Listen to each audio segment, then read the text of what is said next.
pessoal, vamos recomeçar então aqui na trilha de Ruby.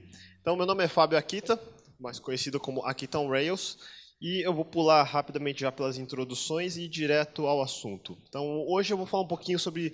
Eu coloquei o nome de ciclo de trabalho ágil, a ideia não é evangelizar sobre agilidade, e eu acrescentei no mundo Rails, porque eu vou falar de várias coisas que a gente já sabe no mundo Rails, mas que por alguma razão, e essa parte divertida, a gente vai em várias empresas. Então, primeiramente eu vou falar sobre um pouco de CodeMiner. A gente vai em várias empresas que dizem usar ágil, e até hoje eu não vi usando ainda. Então, vamos ver o que significa na prática o dia a dia da rotina de trabalho, que poderia ser chamado de ágil, mas vamos chamar simplesmente de ciclo de trabalho eficiente.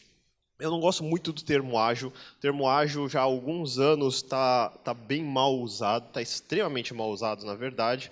Então, todo mundo deve ter visto sobre essa discussão de agilidade está morta, que agilidade está ruim pra caramba, ou então que quem inventou Scrum tem que morrer, e assim por diante. Então, esse assunto eu já discuti várias vezes, então esse assunto não é novo. E o que a gente fala muito sobre o mundo de agilidade em si é o processo de implementação de agilidade. Então, qualquer lugar que você vai hoje em dia, estamos desenvolvendo uma startup, ou então uma grande empresa, queremos fazer uma equipe funcionar melhor. Então, traz ali alguns especialistas de Scrum, faz ali tirar o certificado de Scrum Master, vamos colocar post-it na parede, e todo mundo vira o ágil do dia para o outro. É um inferno isso, e normalmente não funciona, porque o pessoal faz... O principal problema é que o pessoal faz Big Bang. O que é Big Bang? Abre o livrinho do Scrum, tem que colocar Daily Sprint, tem que colocar Sprint, tem que colocar não sei o que lá, vamos fazer Planning Poker, compra o baralho e fazer Planning Poker. Vamos colocar todas essas merdas que não funcionam. E aí você gasta um mês trabalhando nessa desgraça que você não sabe por que vocês colocaram lá, todo mundo para de usar porque ninguém sabe para que está funcionando e volta a funcionar do jeito antigo, que é vamos fazer do jeito que der para fazer. E aí voltou ao que a gente fazia 30 anos atrás. Então, na CodeMiner, a gente trabalha há 3 anos, principalmente com projetos Ruby on Rails. Então, a gente trabalha diariamente com Ruby on Rails, diariamente trabalhando com diversos clientes, não são poucos. E, para piorar a nossa situação, a gente trabalha com diversos times remotos. Então, a gente tem São Paulo, Campinas, Natal, Sorocaba, Novo Hamburgo. E a gente fica com o problema, como que a gente organiza todo esse monte de gente trabalhando numa matriz enorme de diversos projetos em diferentes estágios, alguns no começo, alguns no fim, alguns grandes, alguns com equipe mista. E tudo isso com alguns princípios que a gente usa hoje em dia. Por exemplo, o pessoal poderia esperar que a gente tenha, sei lá, administradores em cada escritório, fazendo gerência de projeto, e a gente não tem um gerente de projeto na empresa até hoje. E nenhum coordenador, e nenhum Scrum Master, e nenhuma dessas brincadeiras que o pessoal gosta de colocar em cargo para parecer mais bonito. É todo mundo programador. Então, hoje em dia, a gente não tem middle management, então os programadores lidam diretamente comigo ou com os meus sócios, e a gente lida diretamente com os clientes, e eles lidam diretamente com os clientes. A premissa é que a gente não contrata crianças, então a gente não tem que fazer babysitting todos os dias, o pessoal fazendo mimimi. Então, obviamente, quer dizer, a gente às vezes contrata crianças. Esse é o novo contratado de Sorocaba. E essa foi uma parte divertida, porque na empresa anterior, parece que na saída ele teve que vestir toalha, então isso virou, obviamente, bullying em geral. E bullying em geral faz parte do dia a dia de trabalho, toda empresa tem que ter um pouquinho de bullying, e a gente usa o Slack para fazer isso, porque é a ferramenta que o pessoal mais gosta. Na verdade, o canal Miners tem tudo menos trabalho, essa parte mais divertida.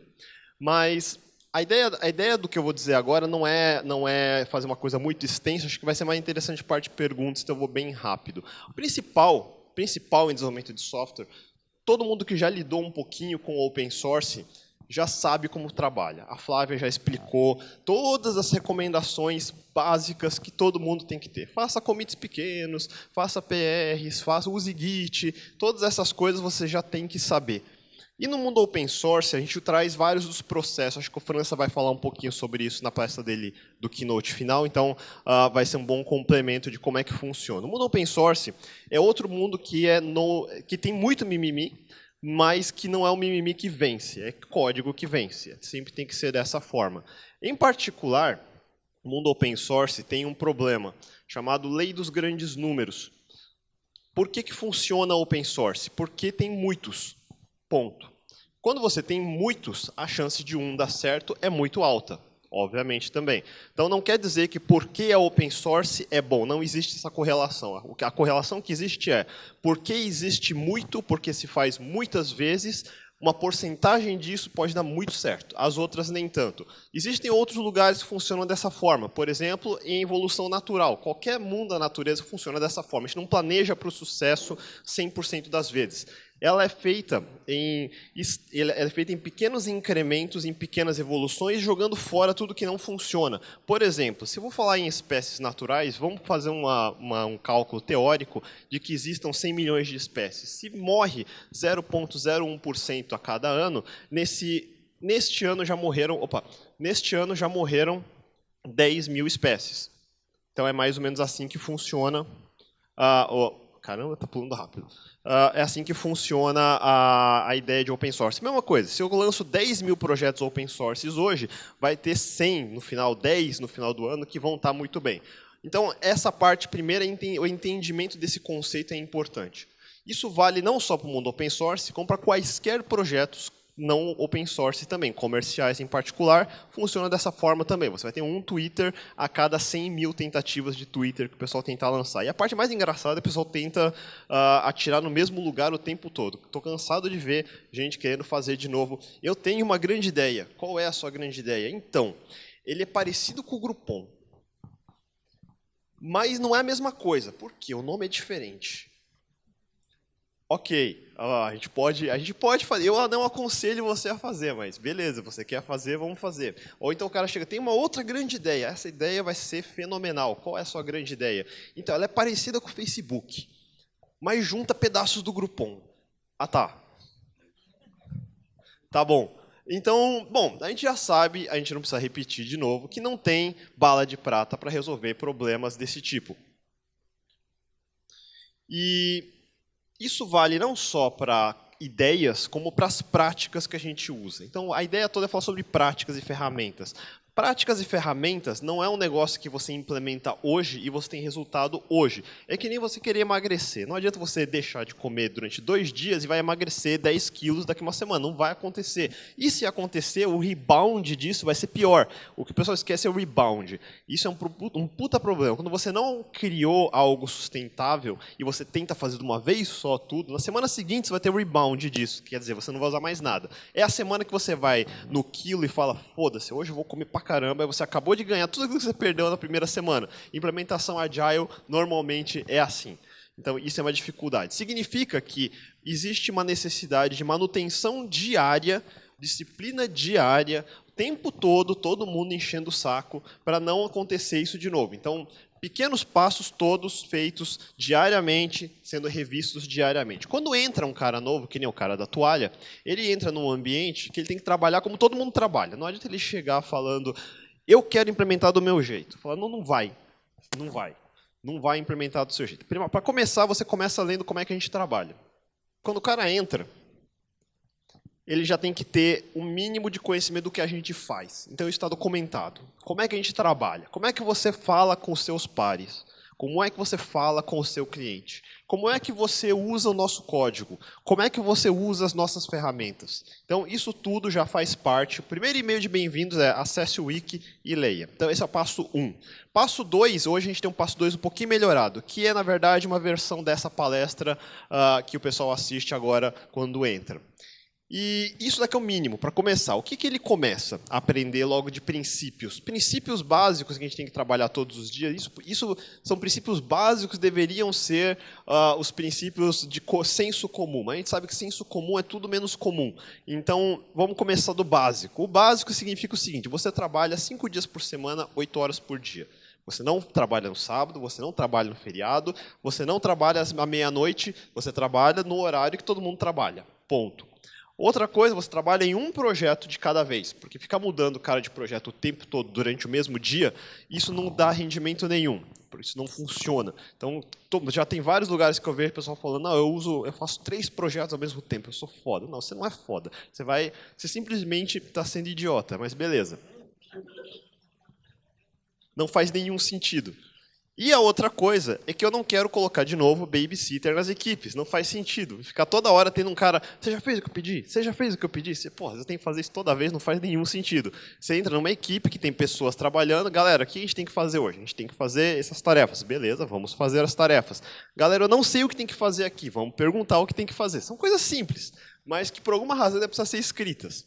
Isso é o dia a dia normal. No dia a dia normal, tem ferramentas que a gente usa que não tem escolha. Você não vai escolher outras que não sejam diferentes dessa. Exemplo, a gente vai usar Git, ponto. Gosto de Subversion, não vai gostar mais. Gosto de Mercurial, também não vai usar. Vai usar Git e a gente vai usar, obviamente, se não sabe ainda, tem lá tutorial para aprender, e a gente vai usar GitHub. Putz, eu prefiro usar, não vai, é GitHub. O cliente chega também, vou usar outro lugar, não, vamos usar no GitHub também seu cliente. Vamos colocar todo mundo ali, como todos os projetos open source funcionam hoje em dia. Para que você quer fazer diferente? Então, todos os projetos ativos que a gente tem, são vários, nesse exato momento, isso aqui, na verdade, do mês passado, tem 62 repositórios no GitHub, privado, e todos os projetos que já acabaram, a gente arquiva, eu arquivo ele no Bitbucket, tem mais uns 77, então são 140 repositórios que a gente tem ali entre ativos e inativos. É mais ou menos essa quantidade de projetos que estão em desenvolvimento. Tem uns 10 projetos em desenvolvimento em paralelo num dado momento que você entra. Daí, outra coisa que também você vai ter que fazer, pull request. Quem é que não usa pull request? Eu devia ter perguntado quem usa, né? Quem não usa agora, vocês não usam, tá certo. Pull request, explicando rapidamente, já que a maioria sabe, é o seguinte, você não vai fazer push em master. Não é assim que a gente trabalha. Não, a ideia toda de trabalhar num projeto que tem uma equipe é que você tem que respeitar um pouco o que as outras pessoas estão fazendo. Você não vai ficar toda hora pisando no calo dele o tempo todo. Por isso a gente faz a gente faz do jeito que faz no mundo open source. Faz um forkzinho, equivalente ao fork, no caso é um branch, trabalha nesse branch e sobe esse branch. Subindo esse branch, então a gente tem hoje em dia, por exemplo, nesse exato momento, só naqueles ativos, mais de 3.500 PRs fechados, fora os abertos, que tem na média ali, todos os dias você vai abrir, vai ter uns 30, 20 PRs por dia, numa equipe que tem 40 pessoas. Então, é mais ou menos essa faixa numérica, você tem que ter em mente que isso é normal. E esses pull requests, todos os dias, todo mundo recebe e-mail dizendo que um PR abriu, um PR fechou. Mesmo você não estando naquele projeto. Isso é parte importante, porque a gente entra em empresas que têm múltiplas equipes e cada uma só sabe aquele um projeto que ele faz. Isso é muito ruim, porque você fica isolado dentro daquele um grupo e você não sabe o que os outros estão fazendo. Isso, mesmo que você não participe ativamente daquela equipe, faz sentido você estar aberto a ver o que todo mundo está fazendo. Então, isso acontece do dia a dia. Eu estou num projeto, mas o meu camarada ali de Natal, ele olhou meu PR e falou, putz, você fez besteira aqui, você podia ter feito diferente. Isso funciona no dia a dia. E para fazer isso funcionar não é difícil. A gente começa criando um branch para começar a trabalhar, criou esse branch, vai fazendo commits ali dentro, commits pequenos, bem descritos, todas as práticas que você já conhece, e aí vai subindo isso já no branch, no repositório. Não precisa ficar acumulando durante 2 dias, aí sobe tudo de uma vez, e aí dá aquele monte de problema. Então, já vai fazendo isso pouco a pouco. No GitHub, isso já é normal, então você já subiu o branch, você abre o GitHub, já vai ter um botãozinho ali para fazer um pull request, fez o pull request, põe ali uma mensagenzinha, e no dia a dia acontece exatamente isso. Já logo em seguida começa a vir e-mail mostrando, pô, por que você usou essa formatação? Por que aqui você não colocou uma spec? Por que esse código não está fazendo daquele jeito? Então, os mais clássicos, que a gente estava tirando sarro até agora, o cara está fazendo JavaScript, está debugando lá no console.log e joga lá o commit no repositório com o console.log dentro do commit. Normal. Vai aparecer trollagem até não acabar mais. Normal também.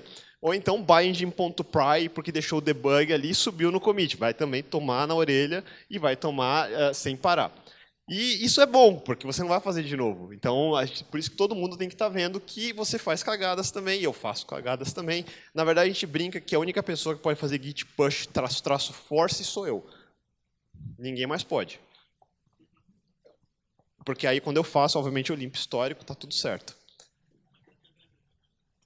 E, além disso, importante do PR é que ele está integrado sempre com integração contínua. Open source funciona dessa forma em muitos projetos também, e você vai ver como isso torna as coisas ágeis. Porque eu rodei na minha máquina, parece que tudo funciona, aí você joga no ambiente de teste e quebra.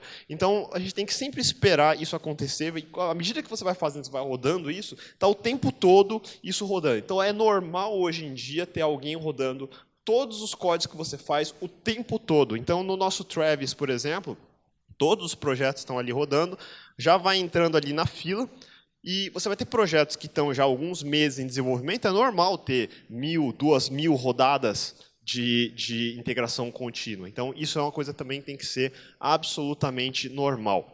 Depois que rodou os testes, você vê todos eles passando bonitinho.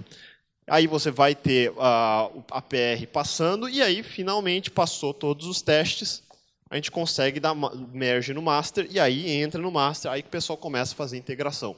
Esse é o dia a dia normal. Isso é um dia a dia normal. E aí terminou de fazer a pull request, fechou, deletou a branch, vida nova, novo PR, vamos fazer a integração no master. As PRs, isso é outra coisa que é engraçado, tem gente que não gosta, a gente já viu casos de gente que não gosta, fala, não, eu prefiro não usar, porque é melhor colocar na master, sei lá. Ou então eu tenho, na verdade, uma branch que é a versão em desenvolvimento e a outra branch que é a versão em produção. Então, vamos trabalhar em paralelo, todo mundo só numa branch. Não faz nenhum sentido. Não faz nenhum sentido. Então, se alguém tem esse tipo de pensamento, não faça. A outra coisa é que tem gente que usa, só que usa errada. Então, você vai abrir a lista de pull request, você tem pull requests ali, que a data é de maio. Ou então a data é de junho e está aberta ainda. Não, mas vai entrar no master. Por que ela está aberta desde julho e ainda não está no master? Ah, não, porque a gente não terminou ainda, tem novas telas para colocar, pelo amor de Deus. Coloca isso no master. Não, mas se colocar no master, vai para a produção. Vai para a produção. Coloque em produção. Mas vai aparecer, tira o link, mas deixa o código lá. É mais fácil o quê? Manter essa porcaria fazendo rebase master todo dia durante 5 meses, ou tirar o link do menu para não aparecer a porcaria. Ah, mas o código vai estar em produção, esteja. Se estiver errado, você vai corrigir o bug e vai estar em produção de novo. Não faz nenhum sentido ter branch de versão 1, branch de versão 2, branch de feature com 2, 3 meses. PRs que tem mais de uma semana é PR que eu posso matar. Mata o PR, porque essa PR não vai pro ar nunca. Porque se for também, eu não vou querer estar perto para ver, porque se for, vai explodir tudo. Não faz nenhum sentido. A vida média de um pull request tem que ser de um dia e meio. Eu terminei de fazer uma task, fechou a PR, todo mundo fez review, rodou o Travis, ficou verde, joga para produção. Não tem que ficar acumulando e esperando. Então, quando você termina, baixou o código, e aí vem a parte do Heroku, baixou, jogou no Heroku, funcionou, já era. Quem usa Heroku? A maioria usa, então eu não vou repetir todas as vantagens que tem o Heroku. Vamos direto para a desvantagem. A desvantagem é que ela é mais cara. Todo mundo sabe disso. Então, você vai querer usar DigitalOcean. Ou então vai querer usar qualquer coisa que seja na faixa de preço da DigitalOcean, que significa que você vai gastar suas horas. Espero que suas horas sejam bem baratas para compensar, porque não vai ser mais barato que você pagar no Heroku. Porque depois disso vai ter que fazer manutenção dessa máquina, seu script capistrano vai quebrar, aí a sua atualização de Jane na sua Ruby da sua máquina do servidor também vai estar diferente, vai quebrar, aí enfim, vai dar um monte de horas que você vai gastar que eu não gasto, porque a gente usa o Heroku. Então, no normal, na dúvida, eu pergunto sempre para o meu cliente, você tem um cara de infra, vai ficar dedicado, SLA de 30 minutos para eu ligar e responder para mim, porque senão é melhor não usar. Outra coisa, vamos direto para o Heroku. Porque colocou no Heroku, terminou de colocar, subiu, está funcionando. É essa grande vantagem de não fazer features que acumulam. Você vai fazer pequenas features, joga em produção. Terminou uma feature, joga em produção. Mesmo que eu não vou usar, porque o pessoal tem muito isso de só vou colocar em produção código que necessariamente alguém vai usar. Mesmo que às vezes nem usa tanto, mas enfim, está lá. Agora eu não posso porque isso aqui não passou pelo QA, ninguém não passou pela integração não sei o que lá, então não dá para colocar. Então coloca esse código, mas deixa ali escondido o link, se for o caso. É mais fácil do que você ficar controlando suas próprias máquinas ou seus próprios milhares de brains. Aí, a gente tem no Travis todo esse histórico. E a gente tem no Heroku também todo o histórico do que foi. Então, alguma coisa deu errado, é o rollback, acabou o problema.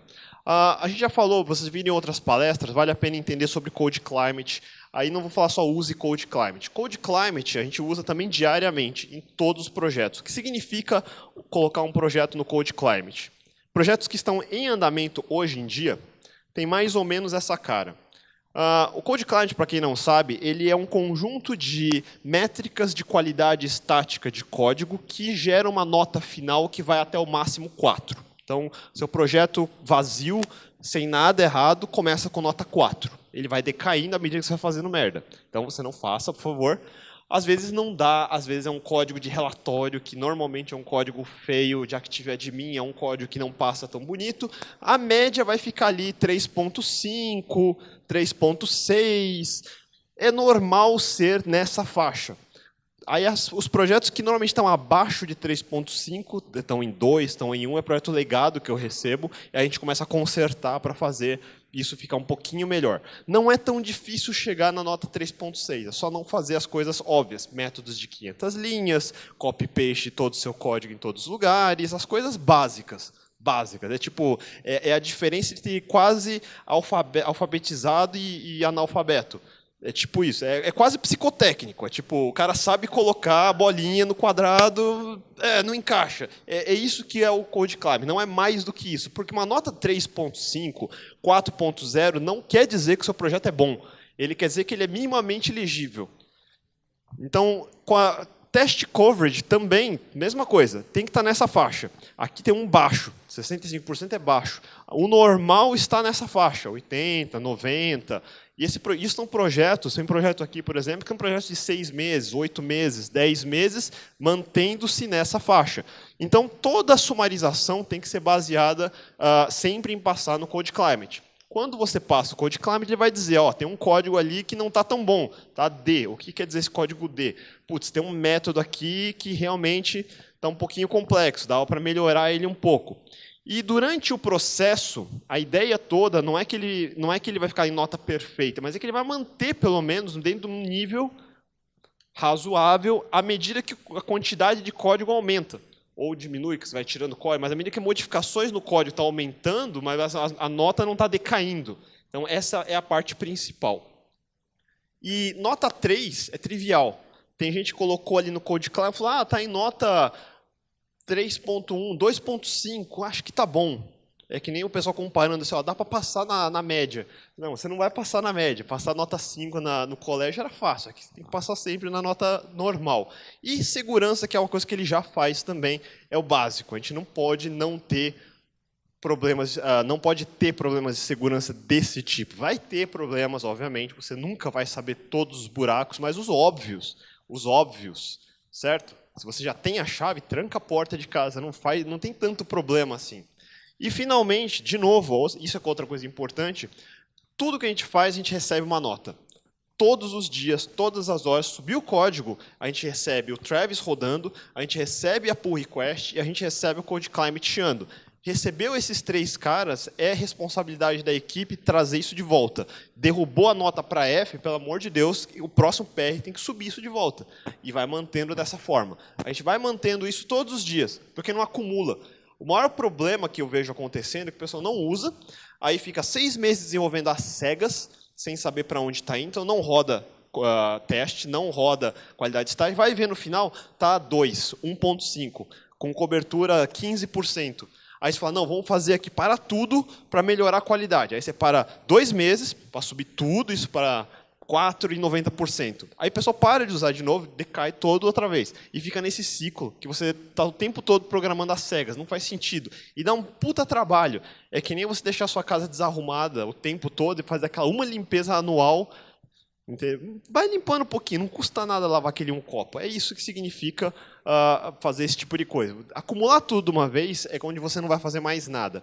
E no final, a gente usa Heroku, porque a ideia toda é eu não tenho que fazer o trabalho repetitivo todas as vezes. Por mais divertido que seja fazer um pouquinho de infra às vezes, fazer isso em 60 projetos, ninguém tem o saco para ficar fazendo isso. Principalmente, deu problema de segurança, precisa subir um patch agora. Putz, mas eu não sei se vai quebrar, aí eu não vou subir. Aí você fica com o buraco aberto e vai acumulando esse tipo de coisa.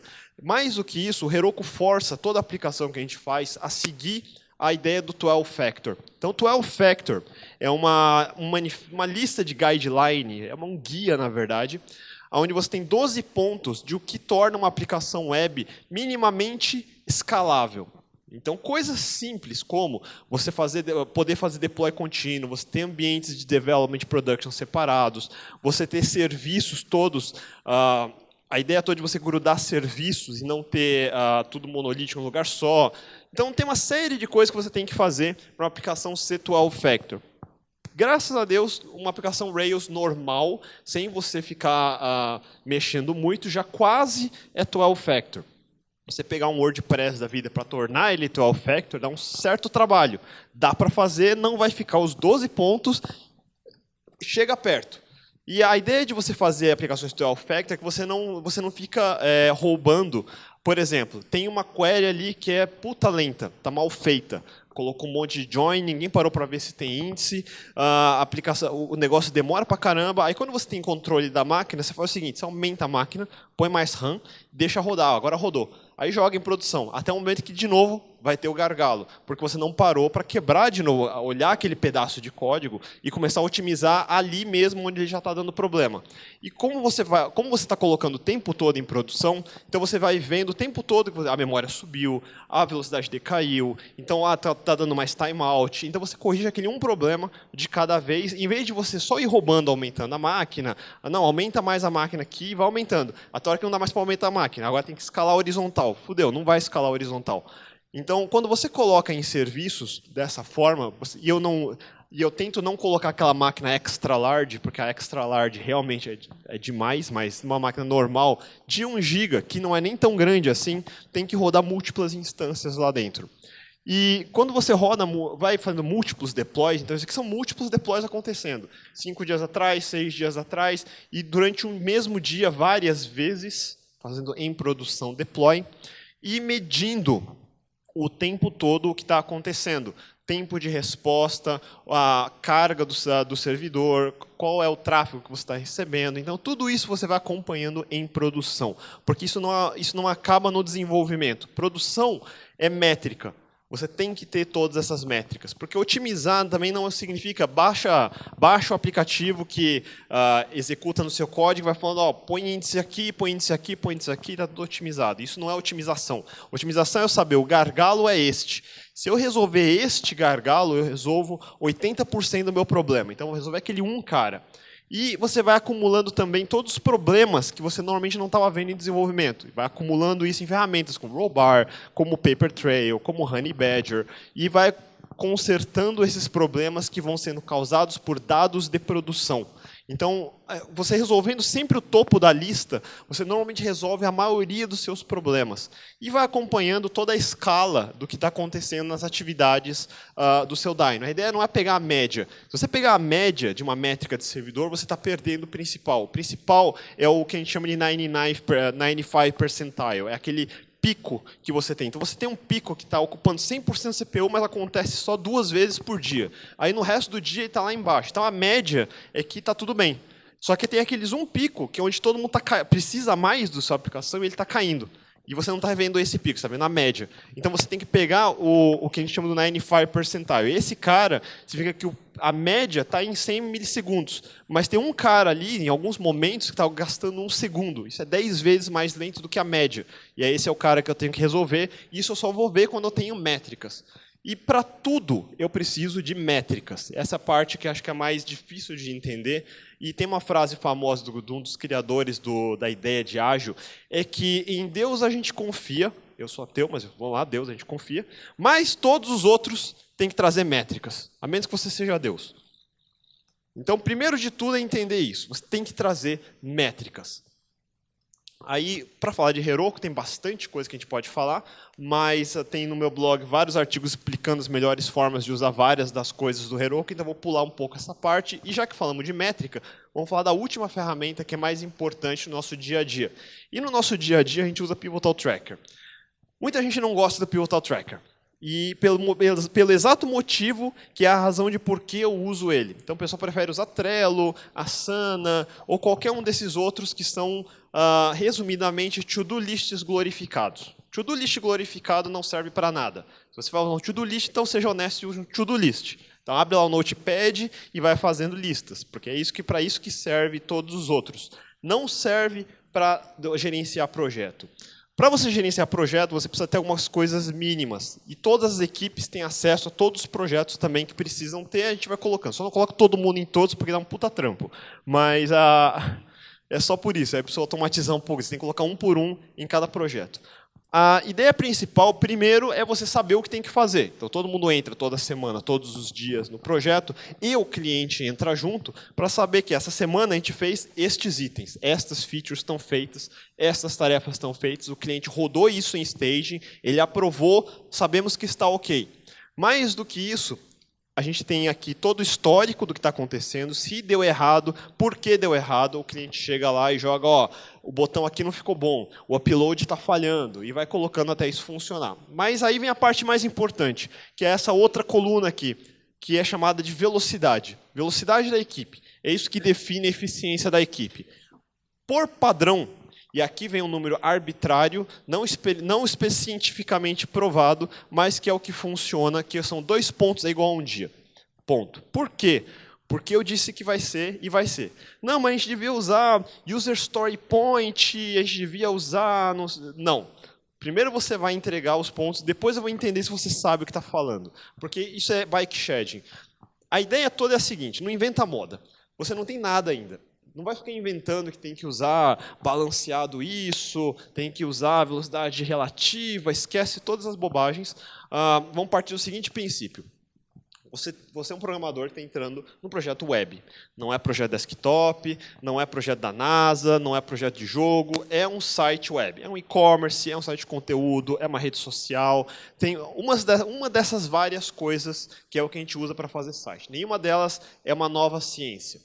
Aí você tem que fazer uma tela. O que é uma tela? É pegar aquele um Photoshop, transformar nesse um ERB, que vai virar esses 2 controllers, esses 3 modos. É um fluxo que a gente já sabe fazer.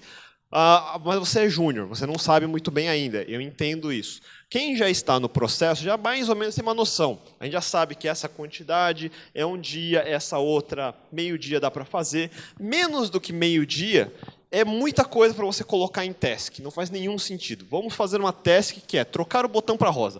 Por favor, entra no código e troca logo para rosa. Você gastou mais tempo escrevendo a task do que trocando a porra da classe.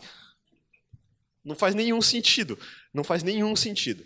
Aí vamos fazer então um negócio que é 10 pontos. Porra, 10 pontos aqui significa o quê? 5 dias. 5 dias é coisa pra caramba. Você não sabe o que você vai fazer depois de amanhã. Você vai querer me dizer que você vai fazer no sábado que vem. Você não vai saber. Então quebra essa desgraça para caber em uma task de 2 pontos. 4 pontos. Vai 5, mas aí esses 5 já vou começar a olhar em cima do seu ombro, cara. Porque você não, eu tenho certeza que você não sabe o que está fazendo. Na média, você consegue meio que entender, eu consigo fazer isso em um dia. Talvez em 2. Esse daqui vamos quebrar. Talvez esse eu tenho certeza, mas essa outra metade eu não tenho. Vamos manter dentro desse padrão. E dentro desse padrão funciona porque o sprint é só de uma semana. Começa na segunda, termina na sexta. Ou começa na terça, termina na terça. Não importa. 5 dias úteis. 5 dias úteis, não 7 dias. São 40 horas. São 10 pontos teóricos máximos por pessoa. Se tiver 2 pessoas, teórico 20 pontos. Nunca vai dar 20 pontos, porque tem overhead no meio do processo. O cara vai fazer call, vai ter day limit, vai ter coisas desse tipo. Então, pensa que numericamente vamos estar sempre ali nessa faixa de 8 pontos por pessoa e assim por diante. Aí, por que é uma semana? Porque uma semana, se der alguma coisa errada, putz, eu não entendi esse projeto ainda. Talvez eu precise entender melhor. Vamos rever isso. Em uma semana, se eu conseguir revisar o que deu errado, na semana seguinte já tem conserto. Se for sprint maior, de 2 semanas, ou Já vi coisas absurdas de um sprint de 3 semanas, um mês, que aí já chega a ser aborto da natureza. Sprint de um mês não é sprint, é piada de mau gosto. Então, você manda o cara embora que definiu um mês de sprint. Porque em um mês de sprint significa, vamos trabalhar que nem louco por um mês, a gente vai descobrir que deu errado daqui a 30 dias, e o que a gente for consertar vai aparecer só nos próximos 60. Então, se você tiver qualquer coisa errada, ela vai arrastar os próximos meses. A ideia toda de Agile, um dos princípios é controle de risco. Em cima de risco é o grande problema. E risco significa conseguir ter respostas rápidas. Menos do que uma semana, aí eu não consigo ter resposta rápida, eu não consigo ter feedback suficiente para tomar uma decisão. Mais do que uma semana, qualquer decisão demora um mês para resolver. Então, uma semana é suficiente. E dado que é uma semana com equipes pequenas, 2, 3, 4 pessoas, 5 eu já começo a achar muito, não tem que fazer nenhum tipo de reunião de planning com todo mundo para fazer planning. Não faz nenhum sentido. Colocar todo mundo na mesma sala para ficar 5 horas decidindo as tasks da semana. Não faça isso.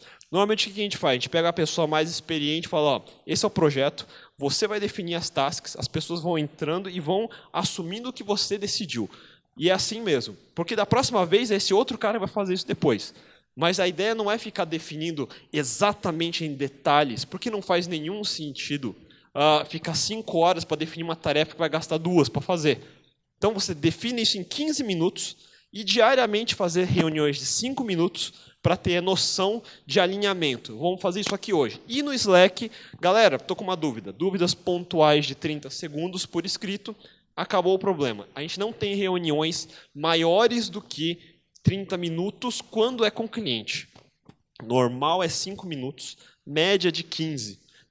Quem faz reunião de meio-dia está completamente errado. Quem faz mais de uma reunião de meio-dia pode parar tudo, que está tudo errado, porque não tem que fazer. Aí uma semana realmente fica curta, porque você faz uma reunião de um dia inteiro na segunda e de um dia inteiro na sexta, e talvez você vai trabalhar na terça até quinta, aí fudeu, porque não vai acontecer nada. Aí você quer fazer um sprint de 2 semanas, aumenta para 2 semanas que resolve. Aí sua reunião de um dia vira de um dia e meio.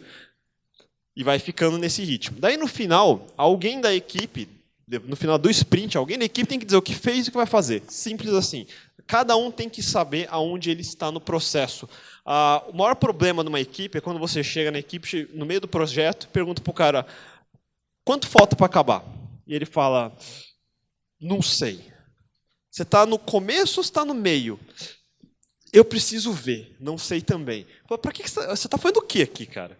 Sério. Fala para mim. Não, tu foi dessa tarefa. Não, você não é pago pela tarefa. Você tem que entender o projeto. Mas eu sou júnior. Mais motivo ainda para você estar entendendo o que está acontecendo. E a ideia toda de colocar isso no tracker é ter previsibilidade. Eu não tenho que ter... a ideia não é acertar a data. Não é esse o jogo. O jogo não é acertar a data. O jogo é você entender aonde eu estou errando e o que esse erro significa nesse projeto. Significa que eu errei 2, 3, 4 vezes. E eu não tomei nenhuma decisão ainda. Eu tenho que tomar uma atitude agora. Porque se isso não acontecer, essa data vai aumentando. Mas eu tenho essa data aqui, ela está pré-pontuada aqui. Eu preciso entender por que, por exemplo, tem esse buraco no meio do caminho. O que é esse buraco no meio do caminho? Em particular, nesse exemplo, eu sei o que é. É porque o projeto teve uma pausa, o cliente mandou parar o projeto, porque ele teve um problema de orçamento. Aí, quando ele resolveu o problema de orçamento dele, a gente voltou. Então, esse que foi o grande problema. Isso é refletido nas métricas, é refletido na velocidade e é refletido no código, porque eu tenho que ter essas duas coisas para bater. Às vezes eu não tenho código numa pessoa, não quer dizer que ele não trabalhou, quer dizer que ele foi fazer alguma outra atividade que não refletiu necessariamente em código, ou vice-versa. Mas eu tenho que ter essas duas batidas. E aqui eu tenho exatamente aquele mesmo vale que eu tenho no Pivotal, eu tenho aqui também. E aí eu consigo ver, olhando por taxa de entrada e saída de código, quais foram os picos, quais foram os vales. A ideia toda não é você ter sempre picos crescentes, você ter picos que você tenha controle. A ideia toda é controle. Agile é controle, né? Não é diferente disso. O pessoal pensa que Agile é ad hoc, é fazer de qualquer jeito, é fazer o mais confortável. Não é. Agile não é fazer mais rápido, não é fazer sempre mais rápido, não é fazer só o que eu quero fazer, não é vai fazendo, não é vai fazendo é o pior, na verdade. Vamos colocando na lista e vamos puxando. Quando é que vai estar pronto? Uma hora vai estar pronto, vamos fazendo. Foda, mas você sabe se é para ir para lá ou para lá? Não sei. Eu estou puxando aqui, eu estou indo. Não, mas era para lá. Não, mas eu estou puxando aqui, cara. E vai assim, que nem louco. Não faz nenhum sentido. Parece um bando de retardado trabalhando. Fala, porra, para. Não faça dessa forma. O que você está fazendo? Eu quero chegar lá. Para chegar lá, eu sei que eu tenho umas curvas no meio do caminho. Então vamos fazendo a curva, avalia. Ó, passou uma semana, estamos na direção certa ainda? Pô, estamos um pouco fora, então volta. Para e volta. Toma a decisão de voltar. Vocês não são burros, pelo amor de Deus. Então tem que entender um pouco disso. A ideia não é ser rápido. A ideia é ser previsível. É poder confiar no que. É você poder confiar no que você faz. Porque o cara não consegue confiar no que ele faz. Pergunte para qualquer programador. Quando que isso vai estar pronto? Não sei. Depende. Cara, não sei. Pergunta para ele. Ele sabe. Eu não sei. Eu não sei. A culpa não é minha. Porque ele não consegue ter controle mínimo. Não consegue ter confiança no código que ele faz, confiança no código que o vizinho dele faz, confiança no que ele tem que fazer. Então, ele não sabe para onde ele vai. Se ele está nessa situação, para tudo. Agora, vamos tornar esse negócio um pouquinho mais previsível. E a ideia toda de ser previsível é que você não tem que saber estimar estimativa na previsão. Não é você chegar no fim, eu sei exatamente o dia, a hora que isso vai acabar. Não é essa a ideia. Eu sei a ordem de grandeza. A ordem de grandeza são 3 meses. Pode ser que vire 3,5, mas não vai virar 7. Essa que é a grande diferença. Pode ser que eu estimei 6. Pode ser que leve 7. Não pode virar 12. Tem que ter essa ordem de grandeza. Daí, isso daqui não faz nenhum sentido. Antes de mais nada, no estimates não faz nenhum sentido. E aí, para essa discussão toda de Agile, qual ferramenta que eu uso, se é tracker, se vou fazer planning poker, que unidade de ponto, se eu uso o Code Climate ou não, se eu vou usar o Robocop ou não, se eu vou usar o Travis ou o Semaphore ou o Circle ou o Jenkins, todas as discussões sempre caem num ponto que eu vou ilustrar logo a seguir. Antes disso, primeira coisa importante, tudo isso que a gente fala é prática, não é teoria. Em 3 anos, isso contando até julho desse ano, a gente tem 72 repositórios ativos, de um total de 97, hoje são 140 aqui já, de julho para cá, e isso já totalizou quase 500 mil, na verdade jamais, de 500 mil de linhas de código de Ruby feitos dessa forma. Quer dizer que a gente faz tudo certo? Não, quer dizer que a gente erra pra caramba, mas eu sei onde a gente erra. Em vez de ser erra pra caramba, mas eu não tenho ideia do que a gente está fazendo de errado. Significa que a gente tem controle sobre os erros que a gente faz, em vez de ser...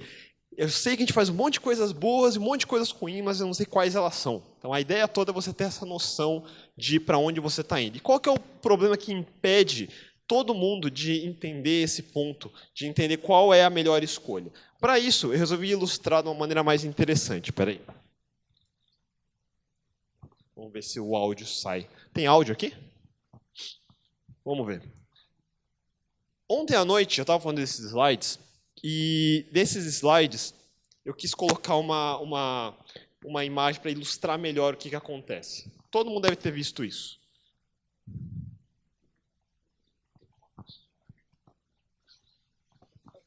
Quem assistiu o trailer ontem?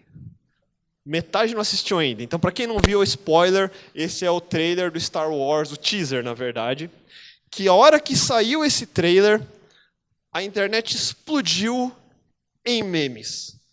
Porque o cara apareceu com essa lightsaber, e o cara falou, puta que lightsaber bosta. Puta que pariu. Isso virou meme. Virou meme. Falou, pô, o cara vai cortar o lightsaber aqui, isso não protege porra nenhuma, o braço dele vai cair. Pô, vamos fazer as versões certas.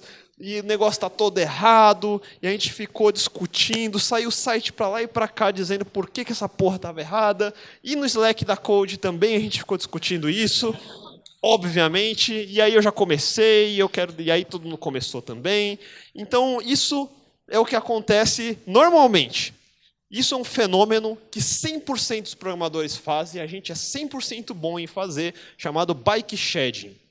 Vocês fazem isso o tempo todo. Quer perder tempo em coisas inúteis e não fazer o que é realmente útil. Eu não quero dizer memes de internet. Eu quero dizer, vamos fazer uma reunião para discutir se é melhor usar Trello ou Asana. Vamos fazer uma reunião para discutir se é melhor usar Bitbucket ou GitHub. Vamos fazer uma reunião para saber se todo mundo concorda em colocar vírgula antes ou vírgula depois no JavaScript. Pelo amor de Deus. Vai fazer código. Porque enquanto vocês estão discutindo todas essas bobagens, se o lightsaber do cara é bom ou não, o pessoal perdeu a melhor parte. E a melhor parte é essa.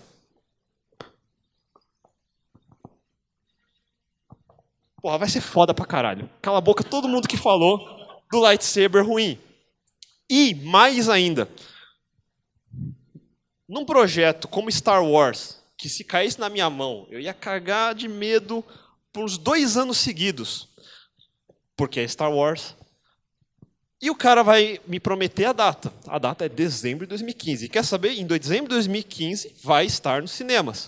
O cara sabe, certeza absoluta, não vai ser em janeiro, não vai ser na próxima Copa.